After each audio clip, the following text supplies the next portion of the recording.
To update the firmware in your refrigerator, do the following. Turn off the mobile data or cellular data on your smartphone.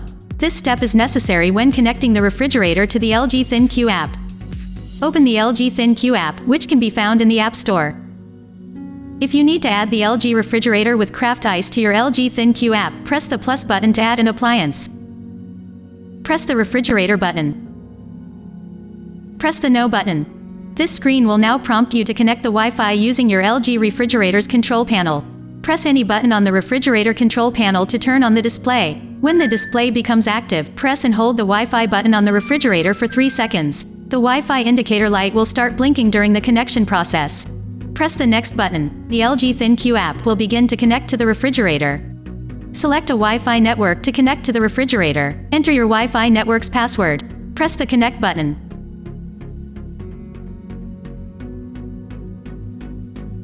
Once connected, the refrigerator's firmware update will begin automatically. When the update is complete, scroll down until you see the craft ice option. Press the craft ice button. You can now set the craft ice mode to 3 ice balls or 6 ice balls. Select the number of ice balls for the craft ice maker to produce in a day. The updated firmware also allows you to activate craft ice plus mode from the dispenser control panel. Press any button on the control panel to activate it. Press and hold the freezer button until the craft ice mode appears in the display. Press the freezer button again to toggle between the 3 ice mode and the 6 ice mode. Once the craft ice mode is set, after a short delay the display will revert to showing the set temperatures. For clearer ice, select the 3 ice mode.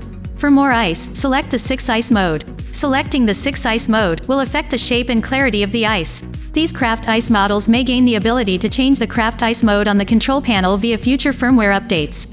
If this occurs, you will receive a firmware update notice in the LG ThinQ app.